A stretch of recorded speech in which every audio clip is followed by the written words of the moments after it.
Tom, it was a bit of a rough start there. That's right. There you go, take two. Well, Tom and I are here because everyone else is dying or in trial. So we're going to kick it off. We're going to kick off today, really, we're going to talk about the High Court and the CFMEU. We'll come to that a little bit later, but I think a really important case. But why don't we talk about the high income threshold to begin with, the Mark Duffy and Enemec case, which shows really what is the extent of the high income threshold. Yeah, so in this case, the employee wanted to bring a genuine, an unfair dismissal case. Yep. The employer said it was a genuine redundancy and that the employee shouldn't be able to bring that because they are above the high income. And they're on about 165,000 when you look at cars and telephones and stuff, but they also received a retention payment which was contingent upon their performance and staying. And if that had been taken as part of it, would have pushed them over the 175. Yep. But not surprising, the Fair Work Commission said no, contingent payments are not payments which form part of the high income threshold, so did have jurisdiction to bring the claim. So a pretty simple case, but a nice reminder that contingent payments do not form part of that high income threshold. Tom, the next case is Torren University and the Fair Work Ombudsman. And the reason we're talking about this case is it's pretty germane to you and I. Have recently been doing some statutory construction and understanding how to construe awards and enterprise agreements when the words themselves aren't clear. What were the key words in here that were causing the problem? So the employee was an academic who was paid a lump sum to mark, to do associated marking for 12 weeks worth of lectures. Yep. And the claim she brought was that, or he, I'm not sure, that was that any marking that she had to do in the 13th week was not associated with those lectures and therefore was underpayment. Underpayment. Yeah. And look, an interesting case, and it was an interesting case for this reason. The moment that the court actually looked at this, what they said is, well, wait a second, I know the words aren't clear, but you're remunerated over a whole period of time to deliver a number of lectures, to prepare and to mark. And the fact that you fall outside of that time to mark it is a lump sum, and the purpose of it is to give you time collectively over that 12 week. And that goes to that purposeful analysis of why words appear. And that's the important part here. When the words don't clearly state what it is, you then go and look at, well, what is the context in which this is being given and what was the intention? And the intention here was abundantly clear, wasn't it? Yeah. And that was to say to a lecturer, well, you're hired for these 12 weeks to deliver these lectures, to prepare, to deliver and to mark on it. And the fact that it takes outside of that time when it's a lump sum, it's higher than an award base, it's okay. So interesting. What do you reckon? Well, it wasn't in keeping with the sort of practical realities of what tertiary education is in that industry for them to have to refer every piece of marking to one lecture. That's right. Yeah. Industrial action, just if we can talk about it, because this is the next case of EDA Rail. This is a case where there was 8 workers who refused to leave the crib room on the basis of a shift change that was going to occur, and they said would impact their safety at work. They might have micro sleeps, whether driving home or at work. No real evidence was led as to that. The union had encouraged them to go to work, not to avoid work. Now, the law is very straightforward. There are 2 ways you can have protected industrial action. The word protected means that the usual actions that would lie for a person who takes industrial action, which is termination of their employment, fundamental breach of their employment contract. You can't do. Yeah, protected means either you've got a bargaining order, which gives you a right to take industrial action, or there is an imminent risk of health and safety to you, and therefore you can stop work as a result of that.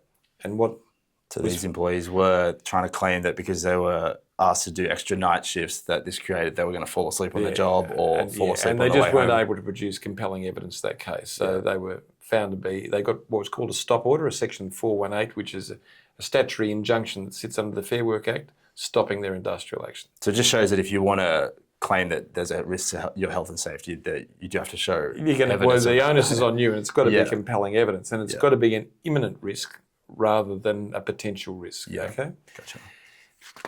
I reckon that Harvey and Pelco is a fascinating case, because this is the case when we talk about, so often, you and I mightn't, well, we get on well, Tom, but you and I mightn't get on so well one day.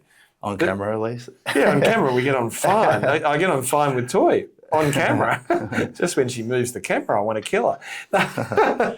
But the point about it is, increasingly courts are starting to become more practical and say, okay, so Tom's not getting on with me. I eventually sacked Tom for a performance-related issue, and he goes, well, I've already raised that I'm unhappy with the way you're treating me. We've had a number of discussions where I've shown my level of frustration. And the court said, well, no, that's not a complaint for general protections. That's two people will not get on. And there'll be times in frustration, exasperation, they speak poorly to each other. But it's not the basis of a complaint for the purpose of general protections. Yeah. And I reckon I think it's a really important concept to remember, because commonly we'll have in general protections claims that we get coming from plaintiff lawyers. Tom had struggled with Andrew and he'd said, I don't like the way you're speaking to me. And yet you went ahead and terminated him. But what actuated the termination, I shouldn't have used Tom in this, is actually the conduct that occurred. And in this case, the conduct was misconduct towards a client. Yeah. Yes, there was all sorts of interaction between the supervisor and the relevant person, which was unhelpful and not great, but it wasn't what actuated the termination. And that's the test. What is the subjective intention of the person at termination? And that was in relation to the misconduct of the employee. So what does it actually mean when we say that, and why is it relevant? A lot of the stuff we deal with, particularly during winter, I might say in Victoria, is a lot of irritability around the way people engage, it's relationships where people have fallen out, it's all those types of things. They're not the basis when somebody says, I don't like the way you're treating me, and suddenly I'm terminated. Well, it was the way, I told you, it was a safety issue I raised. It was a complaint about the way. Courts, very practical, they go, no, you just weren't getting on. Not everything is a complaint. That's right. There is room for... Yeah, and I think that goes to a number of other issues, like when we're doing investigations. When you talk about what is a complaint, the fact that two people aren't getting on with each other is almost impossible to allege. Okay, so the allegation, what do I allege? Oh, Tom and Andrew just don't seem to get on all that well together. Yeah, that's normal. It's not an allegation. No. It's something that needs to be addressed. It's a safety issue because it can very quickly escalate to a case where both of us suffer consequences about it. But as we'll see shortly, it's probably not compensable either. So particularly in Victoria. I think we've got a case here, and I guess I've chosen the most extreme one I can find to show how far the law is going. But one of the issues we talk about, and we're going to talk about the state of Tasmania and ENX, which is a workers' comp case where an investigation in relation to ENX, whoever ENX was, had been going for about 5 months, Tom. Yep. And there was no suggestion that ENX had caused any of the delay in that investigation. Now, let's just be really clear. When I go and investigate someone for misconduct, I'm saying to that, and particularly when I stand them down, like in this case, your job's at risk. Can you imagine the impact that actually has on someone? It's very profound. So, given there is a subjective test that sits in respect of people's experience of pressure, the issue is, does that trigger workers' compensation? Now, the senior member here said that the investigation was part of the management process, therefore it was an objective test of reasonable management action. And therefore, he found that it was reasonable that an investigation not concluded after 5 months period, and therefore it was reasonable management action. I think it's a bit of a stretch, to be perfectly honest. I'm not sure that I think this decision sits comfortably with workplace law, but often workers' comp law doesn't. Yeah. We look at cases like Leighton Holdings that found an extensive delay that was causing harm to somebody, was certainly a general protections claim.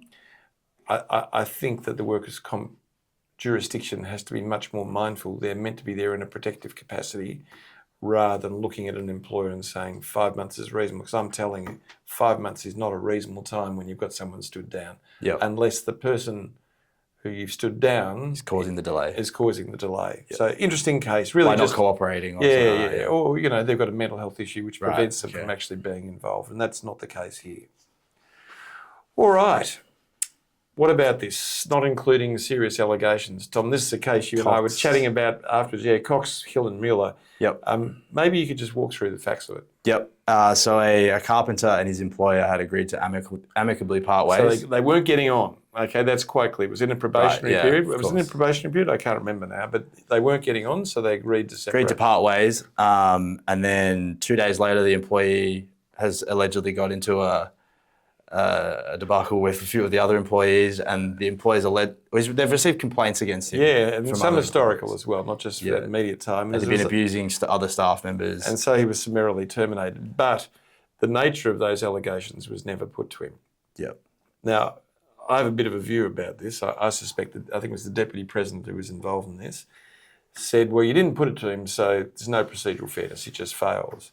But I think so often in these cases, particularly where someone's been terminated, that a whole lot of things come to the surface of complaints and they go, oh, we've just got to get rid of them, it's not safe. But there's no clear evidence of the wrongdoing and unsubstantiated, and therefore it's never put. The person's just marched out the door.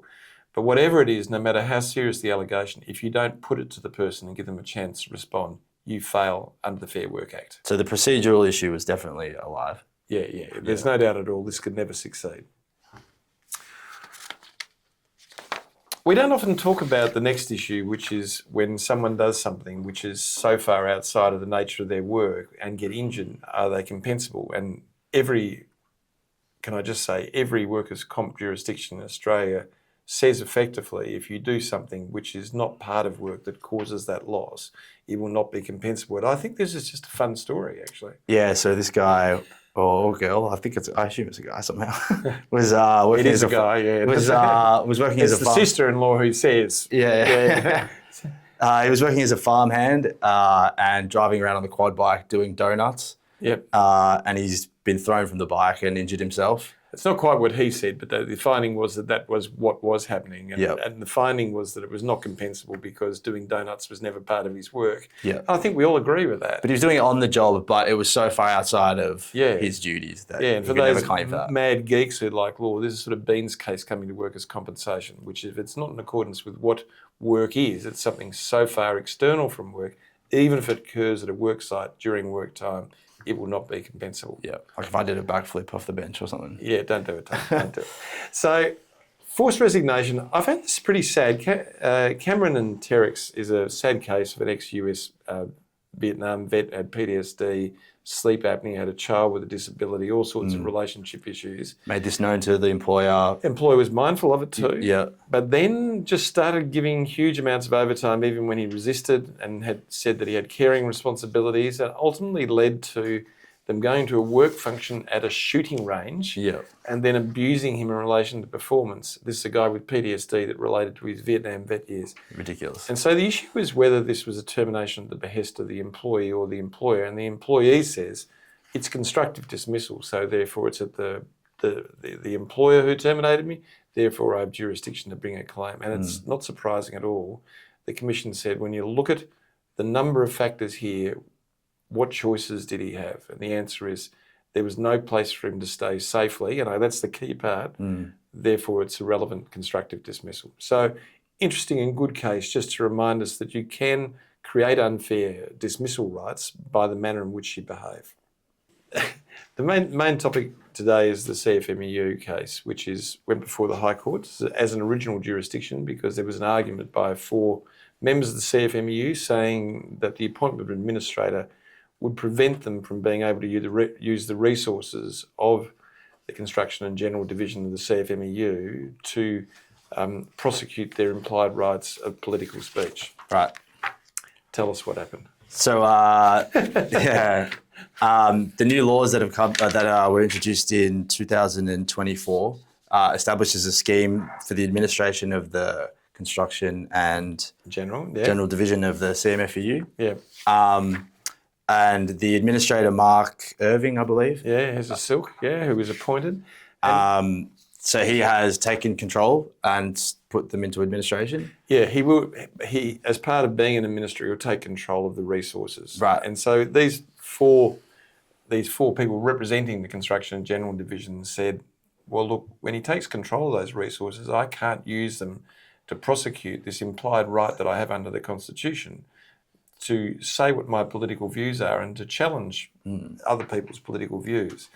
And what this put, and it's not been decided by this case, in fact it's been put off in some ways, is, well, what is this implied right of political speech that you have? Yeah. And what the High Court found is, well, this legislation was created to deal with dishonesty, criminality and things within the CFMEU in a dysfunctional organisation. And there has to be a method of controlling the potential misuse of monies by appointing an administrator.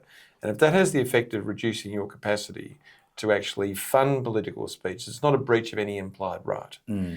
But what the unanimous decision also said is this is not an issue we need to determine in full today. It's something that deserves a proper discussion in itself.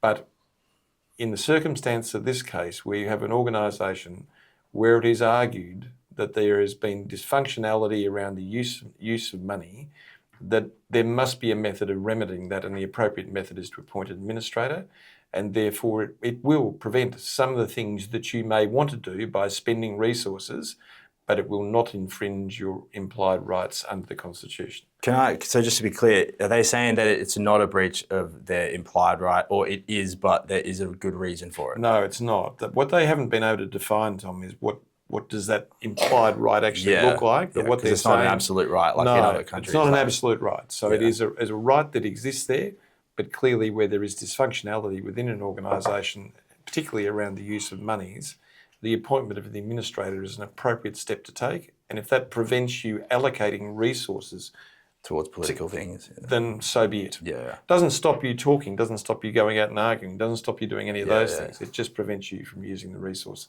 And the argument was all around the use of resources. Yep. Well, I reckon it's probably time now for us to go on and have a look at our case study. Which should be pretty novel for you because I suspect you haven't read it, Tom. So here we go. See how we go. Okay, so Nancy did not get along with Millie. They both worked for Cedric, an older man who, even at his loudest, was circumspect. Nancy and Millie were payroll and debtor clerks, respectively, working under Cedric, the company accountant. They both complained to Cedric about each other, found fault with each other's work, and drove Cedric spare. Cedric raised the issue with Naomi, head of people and culture. She expressed her dissatisfaction with young kids at work and told Cedric to keep them on a tighter leash. Cedric called them into a meeting room. He explained that they were always unhappy with each other, never supportive, and that both of their work was suffering. He asked them to stop it, to be respectful, and warned that if the behaviour continued, he would have to begin a formal performance management process. Millie left the room first. She was sad and dejected. Nancy stayed behind. She glared at Cedric and said, "You're just going to let her get away with everything, aren't you?" Cedric replied that he didn't share Nancy's view of Millie. Nancy stood up and stormed out. Seconds later, Cedric heard a terrible smashing sound. He ran to the end of the corridor. There was Nancy, blood dripping from her arm. She had punched a hole in a glass window. Cedric took out his clean handkerchief, pressed it on the wound, and asked her why she had done it. Nancy wasn't hysterical. In fact, she was quite subdued. She looked at Cedric in a menacing way and said, "Because you're a do-nothing, you're a do-nothing fucking idiot." It makes me idiot. And it makes me mad. Cedric was angry now. What a foolish and rude woman. In a calm voice, he said, "That's it, Nancy. You're fired. You're rude, destructive, and aggressive." Okay. All right, so there's the facts, mate. So let's see what the first questions are. I'll tell you what, our teleprompter's running a bit slow today. It's not built with good gas, has it? Okay, so the first question is, Millie made a worker's compensation claim, alleging her workplace was not safe and that it had caused her to suffer anxiety and depression. Her doctor agreed. Will her claim succeed in Victoria or elsewhere? So, Tom, in Victoria, it's not going to succeed. And the reason it's not going to succeed is since the new amendments have come through, that type of dispute that arises between two people is a defence for rejecting a claim, okay? So She wasn't present during windows being smashing, but between the two of them over a period of time, there'd been a level of frustration and difficulty, but there was no proper basis under current Victorian law. In every other jurisdiction, probably not New South Wales after they amend, but in every other jurisdiction, it would be compensable, okay? Okay. The next one is, if Nancy commenced a general protections claim alleging her sacking was due to her raising a complaint about Millie, would she succeed? What do you reckon, Tom? I'm not sure because I read the facts and they didn't really register. Okay, no, well that's not great, really, is it? So the answer is Nancy's allegation is that there was this disagreement that existed between her and Millie, and she says on that basis that she's raised a complaint. Yep. She's complained about this behaviour. Nothing was done about it. Therefore, you sacked me because I raised the complaint. And Cedric says what actuated him sacking you is you punched a hole in the window and you're disruptive, rude and aggressive and I won't tolerate it. And there was two examples of that. So she would fail without a doubt on a general protections claim. The next question is Nancy, this is the window puncher, makes a workers' compens claim for serious, full-thickness, deep lesion on her arm caused by smashing the window. Is that compensable? What do you reckon? Well, I feel like this reminds me of the case we just talked This about. is the donuts case, isn't it? Yeah, like that's so far outside of her, what she's meant to be doing.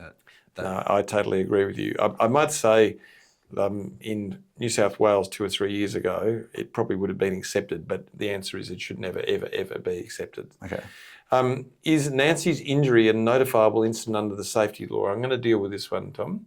Okay. Okay, so the answer for this is not as easy as it seems. So it is prima facie notifiable because it occurred in a workplace and related to an injury that suffered from a workplace structure. Yep. So unquestionably, it probably should be notified. The issue is there are variations from the Victorian theme in other states and territories which would say that there must be some greater connection to that for notification. My view is that the intention of the Victorian legislation is also there must be some attributable part of work. But I think for the purpose of the attribution as that is the level of stress and anguish that occurred in the circumstance leading to it. So this is definitely a notifiable incident. Yep. If Nancy made an unfair dismissal claim, was Cedric's process so flawed that a claim would succeed? If so, what would be the remedy? Well, he has sort of fired her on the spot after she's lashed out at him. Yeah, I put this one because I think at this stage, his response to exactly what she just did is so self-evident that I'm not sure that the lack of procedural fairness would be fatal, but the case law would suggest there's a high likelihood it would be fatal, okay? So it may be that it wouldn't succeed, but her remedy would be very small. It would be just her normal notice period and there'd be a significant discount for misconduct. Yep. Okay? Were there other safety breaches by Naomi, Cedric or the company? And if so, what would be the charges, why and likely penalty? Now, the reason I've said this is, although this may not be compensable in Victoria, clearly their failure to deal with psychological hazards is a breach of safety legislation primary duties. When two people are arguing and it's causing them stress and harm, that's a psychological hazard. Their failure to intervene is a breach. I don't think they'd ever be prosecuted, I might add, but unquestionably there is a breach. So I don't think charges would be laid. I don't think there'd be a penalty. But I'm not saying in 5 years' time whether that would be the case, because we'll see regulators increasingly stepping up, but this is at the very low end of where they would step up and they wouldn't get authority to issue proceedings on this one. Okay. So there you go, guys. That's the end of it. It's a bit of a wild old day today. We're running against time. We're a bit tired, a bit weary, and we've all been sick. So you're lucky to have any of us, really. That's the short answer. Thanks for stepping up, Tom. Thanks, worries. Toy, for putting up with us. And we'll see you next week. Cheers.